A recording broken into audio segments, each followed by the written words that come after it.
Bogor, Jawa Barat. Kita dengarkan pernyataan dari Presiden Joko Widodo. Assalamualaikum warahmatullahi wabarakatuh. Bapak Ibu, saudara-saudara sebangsa setanah air, pagi tadi saya telah memimpin rapat terbatas secara virtual tentang Undang-Undang Cipta Kerja bersama jajaran pemerintah dan para gubernur. Dalam undang-undang tersebut terdapat 11 klaster yang secara umum bertujuan untuk melakukan reformasi struktural dan mempercepat transformasi ekonomi. Adapun klaster tersebut adalah urusan penyederhanaan perizinan, urusan persyaratan investasi, urusan ketenagakerjaan, urusan pengadaan lahan, urusan kemudahan berusaha, urusan dukungan riset dan inovasi, urusan administrasi pemerintahan, urusan pengenaan sanksi, urusan kemudahan pemberdayaan dan perlindungan UMKM, urusan investasi dan proyek pemerintah, serta urusan kawasan ekonomi. Dalam rapat terbatas tersebut, saya tegaskan mengapa kita membutuhkan Undang-Undang Cipta Kerja.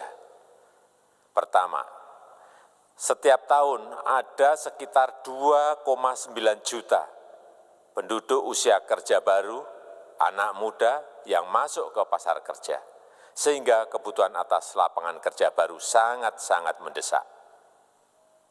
Apalagi di tengah pandemi, terdapat kurang lebih 6,9 juta pengangguran dan 3,5 juta pekerja terdampak pandemi COVID-19. Dan sebanyak 87% dari total penduduk bekerja memiliki tingkat pendidikan setingkat SMA ke bawah, di mana 39% berpendidikan sekolah dasar, sehingga perlu mendorong penciptaan lapangan kerja baru, khususnya di sektor padat karya. Jadi, Undang-Undang Cipta Kerja bertujuan untuk menyediakan lapangan kerja sebanyak-banyaknya bagi para pencari kerja serta para pengangguran. Kedua, dengan Undang-Undang Cipta Kerja akan memudahkan masyarakat, khususnya usaha mikro kecil, untuk membuka usaha baru. Regulasi yang tumpang tindih dan prosedur yang rumit dipangkas. Perizinan usaha untuk usaha mikro kecil (UMK) tidak diperlukan lagi, hanya pendaftaran saja. Sangat simpel. Pembentukan PT atau perseroan terbatas juga dipermudah. Tidak ada lagi pembatasan modal minimum. Pembentukan koperasi juga dipermudah. Jumlahnya hanya 9 orang saja. Koperasi sudah bisa dibentuk. Kita harapkan akan semakin banyak koperasi-koperasi di tanah air. UMK, usaha mikro kecil, yang bergerak di sektor makanan dan minuman, sertifikasi halalnya dibiayai pemerintah, artinya gratis. Izin kapal nelayan penangkap ikan misalnya, hanya ke unit kerja Kementerian KKP saja. Kalau sebelumnya harus mengajukan ke Kementerian KKP, Kementerian Perhubungan, dan instansi-instansi yang lain. Sekarang ini cukup dari unit di Kementerian KKP saja. Ketiga, Undang-Undang Cipta Kerja ini akan mendukung upaya pencegahan dan pemberantasan korupsi. Ini jelas karena dengan menyederhanakan, dengan memotong, dengan mengintegrasikan ke dalam sistem perizinan secara elektronik, maka pungutan liar, pungli dapat dihilangkan. Namun, saya melihat adanya unjuk rasa penolakan Undang-Undang Cipta Kerja yang pada dasarnya dilatar belakangi oleh disinformasi mengenai substansi dari undang-undang ini dan hoax di media sosial. Saya ambil contoh, ada informasi yang menyebut tentang penghapusan UMP, upah minimum provinsi, UMK, upah minimum kota kabupaten, UMSP, upah minimum sektoral provinsi. Hal ini tidak benar, karena faktanya upah minimum regional, UMR, tetap ada. Ada juga yang menyebutkan bahwa upah minimum dihitung per jam. Ini juga tidak benar. Tidak ada perubahan dengan sistem yang sekarang. Upah bisa dihitung berdasarkan waktu dan berdasarkan hasil. Kemudian adanya kabar yang menyebutkan bahwa semua cuti sakit, cuti kawinan, cuti khitanan, cuti baptis, cuti kematian, cuti melahirkan, dihapuskan. Dan tidak ada kompensasinya. Saya tegaskan juga ini tidak benar. Hak cuti tetap ada dan dijamin. Kemudian apakah perusahaan bisa mem-PHK kapanpun secara sepihak? Ini juga tidak benar. Yang benar, perusahaan tidak bisa me-PHK secara sepihak. Kemudian juga pertanyaan mengenai benarkah jaminan sosial dan kesejahteraan lainnya hilang. Yang benar, jaminan sosial tetap ada.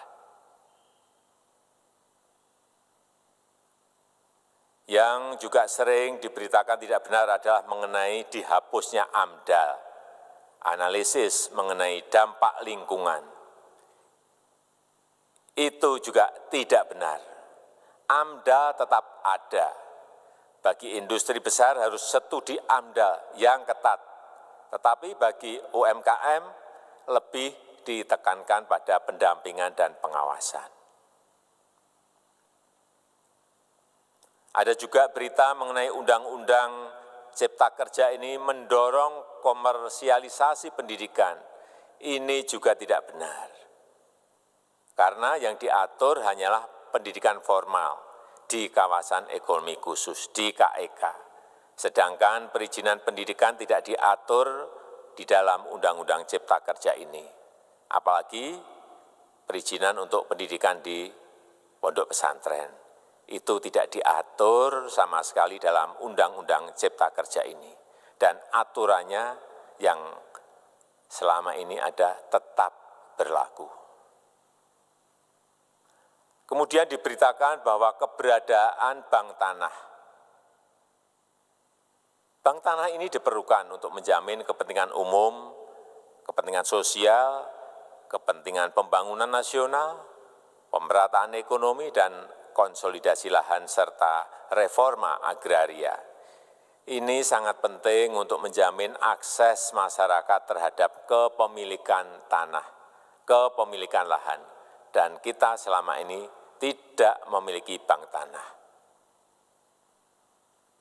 Saya tegaskan juga bahwa Undang-Undang Cipta Kerja ini tidak melakukan resentralisasi kewenangan dari pemerintah daerah ke pemerintah pusat. Tidak ada.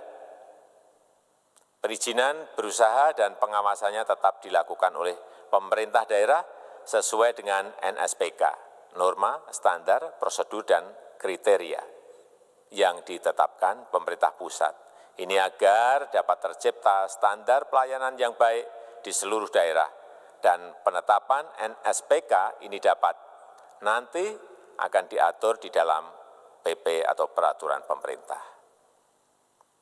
Selain itu, kewenangan perizinan untuk non-perizinan berusaha tetap ada di Pemda, sehingga tidak ada perubahan.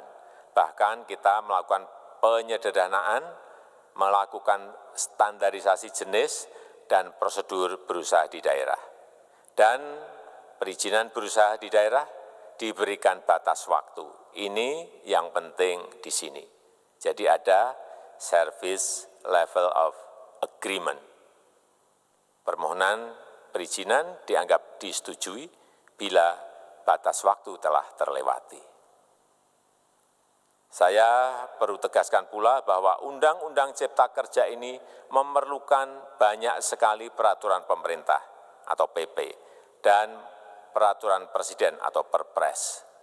Jadi setelah ini akan muncul PP dan Perpres yang akan kita selesaikan paling lambat 3 bulan setelah diundangkan.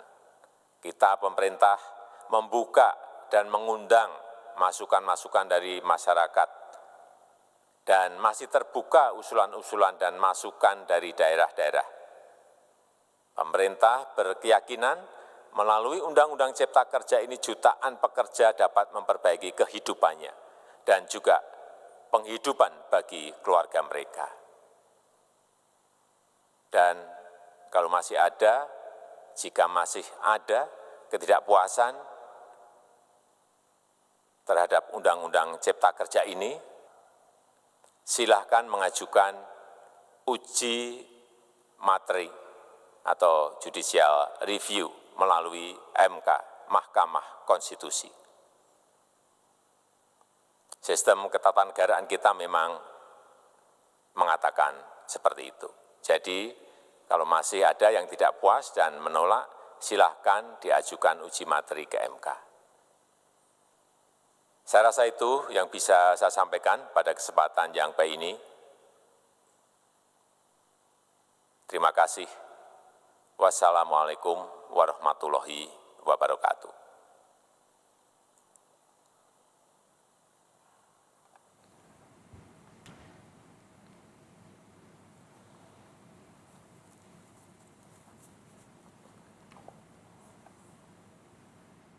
Itu dia, Saudara.